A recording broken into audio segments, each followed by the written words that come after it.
Radhe Radhe friends, आज मैं आप सभी के बीच में गुरुवार की व्रत कथा शेयर करने जा रही हूँ। साथ में आपको स्क्रीन पर गुरुवार के दिन भगवान विष्णु की पूजन कैसे करें, केले की जड़ का पूजन कैसे करें, आप देख पाएंगे। तो चलते हैं कथा की ओर।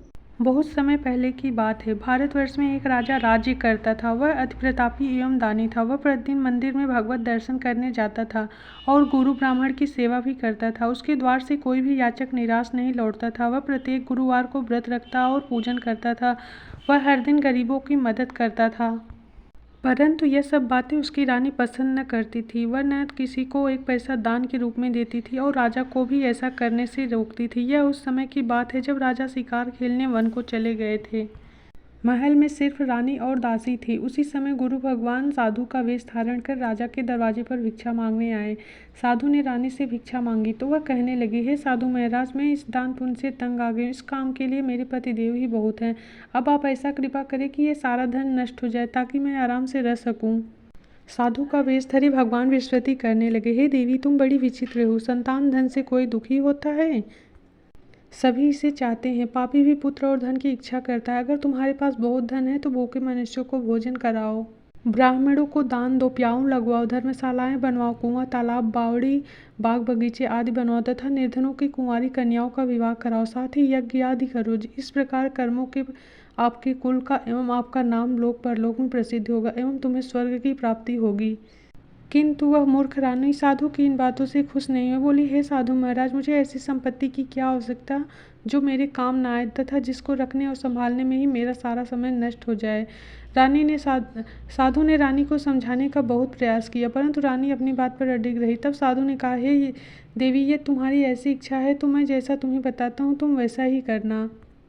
बृहस्पतिवार के दिन अपने घर को गोबर से लेपना, अपने केशों को पीली मिट्टी से धोना, केशों को धोते समय स्नान करना, राजा से कहना हजामत कराएं, भोजन में मांस मदिरा खाना। ऐसा कहकर साधु रूपी बृहस्पति अंतर्ध्यान हो गए।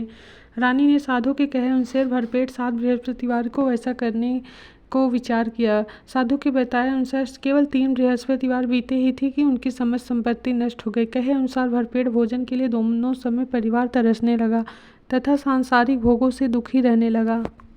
इस प्रकार अभावग्रस्त जीवन से तंग आकर राजा एक बार रानी से कहने लगा, हे रानी, तुम यहाँ पर रहो, मैं दूसरे देश जाता हूँ, क्योंकि यहाँ पर सभी मुझे जानते हैं, इसलिए मैं यहाँ कोई कार्य नहीं कर सकता। देश चोरी परदेश भीख के समान है। ऐसा कहकर राजा परदेश चला गया। वहाँ जंगल से लकड़ी काट कर लाकर उन्हें शहर में बेचकर अपने दुखी जीवन को यापन करने लगा।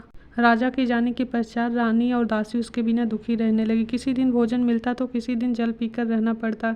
एक समय रानी और दासी को भोजन किए बिना 7 दिन व्यतीत हो गया। रानी बोली अपनी दासी से, हे दासी, यहाँ समीप नगर में मेरी बहन रहती है जो बहुत धनवान है। तो उसके पास जा, वहाँ से 5 सेर बेजा जौ मांग कर ले आ, जिससे कुछ समय के लिए गुजर बसर हो जाएगी। दासी उसके बहन के पास गई। बृहस्पतिवार का दिन था। रानी की बहन उस समय ध्यान मग्न होकर पूजा कर रही थी। दासी ने रानी की बहन से कहा, हे रानी, मुझे आपकी बहन ने आपके पास भेजा है, कृपया मुझे 5 सेर बेजा दे दो। दासी ने अपनी बात अनेक बार कही, परंतु रानी की बहन ने कोई उत्तर नहीं दिया, क्योंकि वह उस समय बृहस्पति भगवान की कथा सुन रही थी। रानी की बहन से जब दासी को कोई अपेक्षित उत्तर नहीं मिला तो वह बहुत दुखी, उसे क्रोध भी बहुत आया। लौटकर वह रानी से बोली, हे रानी, आपकी बहन बहुत धनी स्त्री परंतु बहुत घमंडी भी है। वह छोटे लोगों से बात भी नहीं करती। रानी बोली, हे दासी, इसमें मेरी बहन का किसी प्रकार का दोष नहीं। जब बुरे दिन आते हैं तब कोई अपना नहीं होता। अपने पराये का ज्ञान विपत्ति में ही होता है। जो ईश्वर की इच्छा होगी वही होगा। यह सब हमारे भाग की क्या दोष है। उधर पूजा समाप्त होने के बाद रानी की बहन ने सोचा, मेरी बहन की दासी आई थी, परंतु मैंने उसे कोई उत्तर नहीं दिया। इससे वह बहुत दुखी हुई होगी। कथा सुनकर तथा विष्णु भगवान का प्रसाद ग्रहण कर वह अपने बहन के घर गई और बोली, हे बहन, बृहस्पतिवार का व्रत कर रही थी, इसलिए तुम्हारी दासी आई थी। तो कथा समाप्त होने से पूर्व न उठते हैं और न बोलते हैं, इसलिए मैं नहीं बोली। बताओ दासी किस कार्य से मेरे पास गई थी। रानी की बहन बोली, बहन, हमारे घर में अनाज नहीं है तथा राजा परदेश गए हुए हैं। इस कारण मैंने दासी को तुम्हारे पास 5 सेर बेझर के लिए भेजा था। इस पर रानी की बहन बोली, हे बहन, भगवान बृहस्पति सबको मनवांछित फल देते हैं। देखो, शायद तुम्हारे घर के किसी कोने में अनाज पड़ा हो। यह सुनकर रानी की बहन की बातों से विस्मित दासी घर के अंदर गई। वहाँ उसे एक घड़ा बेझर का भरा मिले। उसे बड़ा आश्चर्य हुआ, क्योंकि उसके अनुसार घर का एक एक बर्तन अन्न से खाली था। दासी ने बाहर आकर रानी को सारा वृत्तांत सुनाया। वह अपनी रानी से कहने लगी, हे रानी, देखो, हमको वैसे भी जब अन्न नहीं मिलता था तो वह व्रत के समान था। अगर इनसे व्रत की विधि एवं कथा पूछ ली जाए तो बृहस्पतिवार का व्रत हम भी कर लिया करेंगे। और फिर दासी के कहने पर रानी ने अपनी बहन से बृहस्पतिवार व्रत कथा, पूजन विधि एवं नियमों के बारे में पूछा।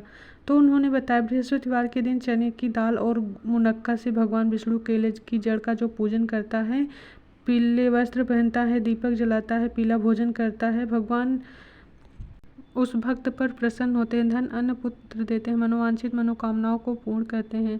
व्रत एवं पूजन की विधि बताकर रानी की बहन अपने घर लौट गई। तत्पश्चात रानी और दासी ने दोनों ने निश्चय किया कि गुरुवार के दिन भगवान विष्णु का व्रत पूजन जरूर करेंगे। 7 दिन बाद जब बृहस्पतिवार आया तो दोनों ने व्रत किया। गुड़साल में जाकर चना और गुड़ बीन लाए, उसकी दाल बनाकर उन्होंने व्रत किया और केले की जड़ का पूजन किया। पीला भोजन कहाँ से आया, यह सोचकर बड़ी दुखी हुई, परंतु उन्होंने व्रत किया था इसलिए भगवान विष्णु उनसे प्रसन्न थे।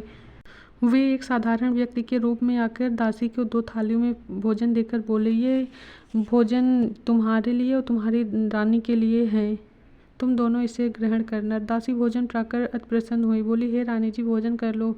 रानी को भोजन के विषय में पता नहीं था, इसलिए बोली, जा तू ही भोजन कर ले, क्योंकि तू व्यर्थ में हमारी हंसी उड़ाती। दासी बोली, हे रानी, एक व्यक्ति इसीलिए भोजन दे गया है, अतः मैं और आप दोनों साथ भोजन करूंगी। फिर दोनों ने भगवान को नमस्कार करके भोजन प्रारंभ करा। इस प्रकार दोनों प्रत्येक गुरुवार को व्रत पूजन करने लगी। भगवान विष्णु की कृपा से उन दोनों की भोजन और धन की कमी दूर हुई, परंतु रानी पहली प्रकार की तरह फिर से आलस्य करने लगी। तब दासी ने कहा, हे रानी, आप पहले भी इसी प्रकार आलस्य करती थी, जिसके कारण आपकी यह दुर्दशा हुई है। बड़े कष्ट के बाद आपने यह धन पाया, इसलिए आपको ब्राह्मणों को दान करना चाहिए। कुआं, तालाब, बावड़ी, बाग बगीचे आदि का निर्माण कराओ, साथ ही निर्धनों की कुंवारी कन्याओं का विवाह कराओ। दासी की बात मानकर रानी ने वैसे ही सत्कर्म करने प्रारंभ कर दिया। कुछ ही समय बाद रानी का काफ़ी यश फैलने लगा। कुछ दिनों बाद रानी और दासी एक दिन आपस में विचार करने लगी, न जाने राजा किस दशा में हो जे, उनकी कोई खोज खबर नहीं। रानी राजा की खबर न पाकर उदास रहने लगी। गुरु भगवान से उन्होंने प्रार्थना की। भगवान ने रात्रि में राजा के स्वप्न में दर्शन देकर कहा, हे राजा, उठ, तेरी रानी तुझको याद करती है, अब अपने देश लौट जा। राजा प्रातःकाल उठा तो वह सोचने लगा कि न जाने रानी किस दशा में होंगी, मैं किस प्रकार खाली हाथ अपनी स्त्री जाति खाने पहनने की साथी होती। पर प्रभु की आज्ञा मान वह अपने नगर को चलने को तैयार हुआ। परदेश में राजा बहुत दुखी रहने लगा था। प्रत्येक दिन जंगल से लकड़ी काट कर लाता, उन्हें बीन कर बेचकर अपने शहर में बेचकर बड़ी कठिनाई से अपना जीवन व्यतीत कर रहा था। एक दिन राजा दुखी होकर अपने पुराने दिनों को याद करने कर रोने लगा। उसी समय भगवान विष्णु एक साधु का रूप धारण कराए, बोले, हे लकड़हारे, तुम इस बियान जंगल में किस चिंता में बैठे हो? राजा ने कहा, हे प्रभु, आप सब कुछ जानने वाले हो। इस प्रकार से राजा ने अपनी समस्त व्यथा साधु को सुना दी। साधु का रूप धरे भगवान विष्णु कहने लगे, हे राजन, तुम्हारी पत्नी ने भगवान बृहस्पति का अपमान किया था, जिसके कारण तुम्हारी यह दुर्दशा हुई। अब तुम किसी प्रकार की चिंता मत करो, भगवान तुम्हें पहले से अधिक धन प्रदान करेंगे। देखो, तुम्हारी पत्नी ने भी बृहस्पतिवार का व्रत प्रारंभ कर दिया। अब तुम भी बृहस्पतिवार का व्रत करके चने की दाल व गुड़ मुनक्के के लोटे में डालकर केले की जड़ का पूजन करो। इस प्रकार कथा कहो या सुनो, भगवान तुम्हारी सभी इच्छाओं की पूर्ति करेंगे। साधु की बात सुनकर राजा बोला, हे प्रभु, मुझे लकड़ियाँ बेचने के पश्चात इतना धन नहीं बचता कि मैं विष्णु भगवान का पूजन कर सकूं। इसके अलावा मैं कथा भी नहीं जानता हूँ जिसको सुन या कह के मैं व्रत पूरा कर सकूं। साधु बोले, हे राजन, तुम नित्य की भांति लकड़ियाँ लेकर जाओगे, तुम्हें रोज से दुगना फल प्राप्त होगा। और बृहस्पति भगवान की कथा इस प्रकार से है। प्राचीन समय में बहुत ही निर्धन ब्राह्मण रहता था। वह उसकी कोई संतान नहीं थी, परंतु उसकी पत्नी जो है बहुत मलिनता के साथ रहती थी। ब्राह्मण देवता अपनी पत्नी की ऐसी आदत के कारण बहुत दुखी रहते थे। भगवान की कृपा से उस ब्राह्मण की स्त्री को कन्या उत्पन्न हुई। वह कन्या ब्राह्मण के घर में बड़ी होने लगी। वह प्रातःकाल स्नान करके पूजा पाठ करती, भगवान विष्णु का जप करती, बृहस्पतिवार का व्रत भी करने लगी। पूजा पाठ समाप्त कर पाठशाला जाती तो अपनी मुट्ठी में जौ भर कर ले जाती और पाठशाला जाने के रास्ते में डालती जाती। और भगवान बृहस्पतिवार की कृपा से वही जौ स्वर्ण के हो जाते। लौटते समय उन्हें बीन कर ले आती। एक दिन वह बालिका उन जौ को फटक कर साफ कर रही थी, तभी उसकी माँ ने देख लिया। बोला, हे बेटी, सोने के जौ फटकने के लिए सोने का सूप होना चाहिए। इस प्रकार कन्या ने गुरुवार का व्रत रखा और भगवान विष्णु से प्रार्थना करके कहा, हे प्रभु कृपया मुझे सोने का स्वरूप दे दो। इस प्रकार से जब वो जौ फैलाती हुई जा रही थी, लौटते समय जब जौ बीन रही थी तो उसे भगवान की कृपा से सोने का सूप प्राप्त हुआ। तो वह उस सूप को ले आई और उससे जौ साफ करने लगी, परंतु उसकी माँ का आचरण वैसा ही रहा। एक दिन वह कन्या सोने के सूप में सोने की जौ फटक कर साफ कर रही थी। उसी समय उस नगर का राजकुमार वहाँ से होकर निकला।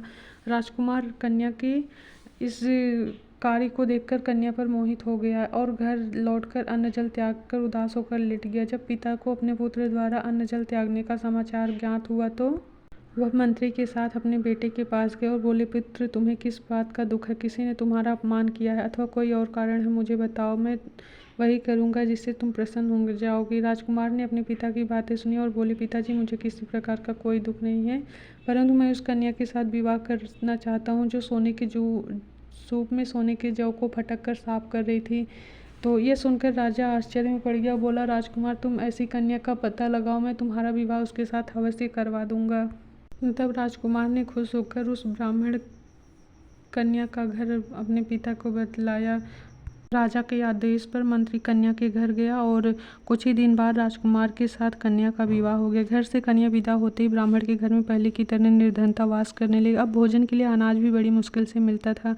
एक दिन दुखी होकर ब्राह्मण देवता अपनी पुत्री से मिलने गए। अपने पिता की ऐसी अवस्था देखकर पुत्री को बहुत दुख हुआ। उसने माँ का समाचार पूछा। ब्राह्मण ने सभी हाल कह सुनाया तो पुत्री ने अपने पिता को बहुत सा धन देकर विदा किया। ब्राह्मण का कुछ समय सुखपूर्वक व्यतीत हुआ। उसके बाद फिर से वही हाल हो गया। फिर वो अपनी पुत्री के घर गया तो पुत्री बोली, हे पिताजी आप माताजी को यहाँ लिवाओ, मैं उन्हें विधि बता दूंगी जिससे दरिद्रता दूर हो जाएगी। तो ब्राह्मण देवता अपनी पत्नी को लेकर राजमहल पहुँचे। पुत्री ने अपनी माँ को समझाने लगी, हे माँ तुम सर्वप्रथम स्नान आदि करके पूजन पाठ किया करो जिससे दरिद्रता दूर हो जाएगी। परंतु उसकी माँ उसकी एक न मानी। सुबह उठकर अपनी पुत्री का बचा हुआ जूठन खा लेती थी। एक दिन पुत्री को अपनी माँ पर बहुत गुस्सा आया। उसने अपनी माँ को एक कोठरी में बंद करके प्रातःकाल निकाल कर स्नान आदि करा के पूजा पाठ कराया तो उसकी माँ की बुद्धि ठीक हो गई। वह प्रतिदिन पूजा पाठ करने लगी, बृहस्पतिवार का व्रत भी करने लगी।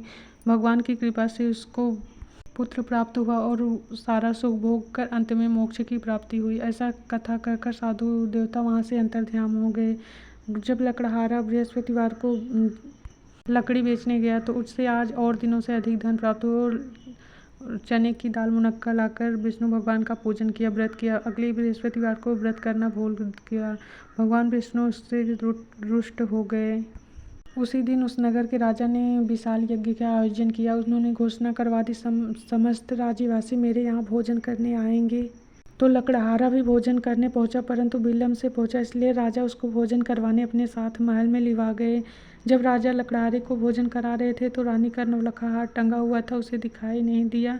तो रानी को निश्चय हो गया मेरा हार इसी ने चुराया है, तो उन्होंने जेल खाने में उसको डलवा दिया। जेल खाने में बंद लकड़हारा विचार करने लगा, न जाने कौन से पूर्व जन्म के कुकर्मों से मुझे यह दुख प्राप्त हुआ है। भगवान बृहस्पति को याद करने लगा। तत्काल भगवान विष्णु प्रकट होकर करने लगे, अरे मूर्ख तूने बृहस्पतिवार का व्रत करना भूल गया, इसके कारण तुझे दुख प्राप्त हुआ है।